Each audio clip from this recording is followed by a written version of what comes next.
ma'rifatullah itu adalah bukan pengetahuan yang diperoleh secara kasab atau burhaniyah, tapi ma'rifatullah itu sudah babnya waridah, diberi, bukan mencari. Jadi ma'rifatullah itu sudah pemberian, anugerah, bukan mencari. Kalau belajar nahwu sorof itu mencari pikiran kita, belajar nahwu sorof. Tapi kalau ma'rifatullah itu bukan proses mencari, tapi diberi, saking tingginya. Seperti apa ma'rifatullah itu? Inkisyaf al-qulub.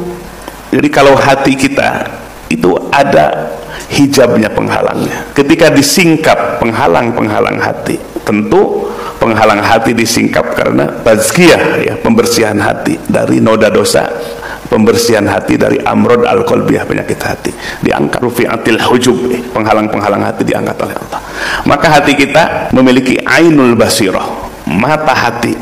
Nah, mata hati ketika menangkap hakikat Allah, ada hakikat ibadah, ada hakikatul akwan, alam atau kehidupan. Maka ketika mata batin, mata hati menangkap semua hakikat, yang paling tinggi hakikat uluhiyah, hakikat Allah, maka itulah yang disebut dengan ma'rifatullah. Ma'rifatullah.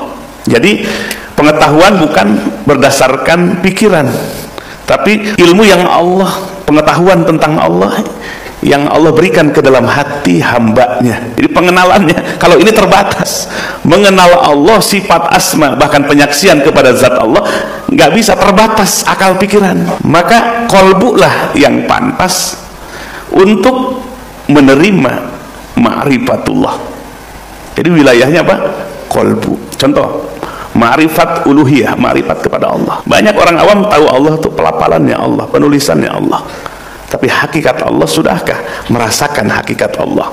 Mulai dari hudurul qalbi, khusyuk, hadir hati bersama Allah, itu awal ma'rifat hati kita kepada Allah. Kemudian ada al-insu, ketenangan atau tumakninah, kebersamaan dengan Allah. Jadi kalau hati kita merasakan tumakninah, tenang, tentram, nah, hati itu mendapatkan kemakrifatan, ketenangan bersama Allah. Kemudian jadbah, ketarik, ya, kolbu kita dengan Allah, sampai lupa tuh yang lain, ketarik sampai fana, hilang semua, yang ada hanya Allah. Nah, itu dimana batin kita, kolbu kita merasakan pemberian dari Allah, ma'rifat tentang Allah, sehingga ketika disebut nama Allah, innamal mu'minuna allazina iza zukirallah wajilat qulubuh, bergetar hatinya, bergetar tubuhnya, taksyairu minhu juludul ladzina yakhshawna rabbahum, hatinya bergetar, kemudian kulitnya pun ikut bergetar, tubuhnya ikut bergetar.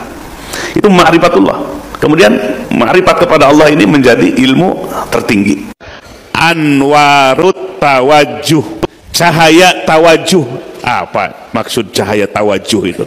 Begini, ini ibarat si murid yang hatinya pergi menuju kepada Allah, mendekat kepada Allah. Nah, si murid ini dapat petunjuk bisa pergi mendekat takarub kepada Allah itu karena Allah beri cahaya tawajuh, cahaya yang membuat dia menghadap kepada Allah, menuju kepada Allah, cahaya yang membuat si murid itu tawajuh, menghadap kepada Allah, menuju kepada Allah. Namanya anwarut tawajuh.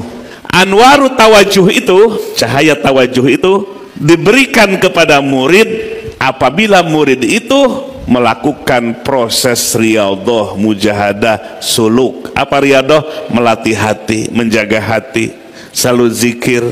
Apa mujahadah? Menundukkan nafsu. Maka Allah kirim cahaya tawajuh. Kalau si murid itu ternyata riyadhahnya nggak sungguh-sungguh, zikirnya, wiridnya, tahajudnya nggak sungguh-sungguh dijalankan, maka cahaya itu kelap-kelip, melempem, kata orang Sunda.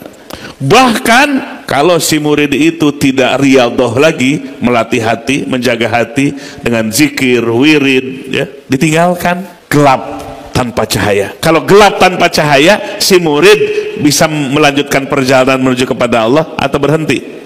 Berhenti. Jadi kalau demikian, cahaya tawajuh itu cahaya dari hasil usaha murid. Sejauh mana usaha murid, riyadhah, mujahadahnya, suluknya, ibadahnya semakin kuat, sinarnya semakin kuat, maka si murid akan cepat bergerak menuju kepada Allah. Nikmat ibadahnya, tenang.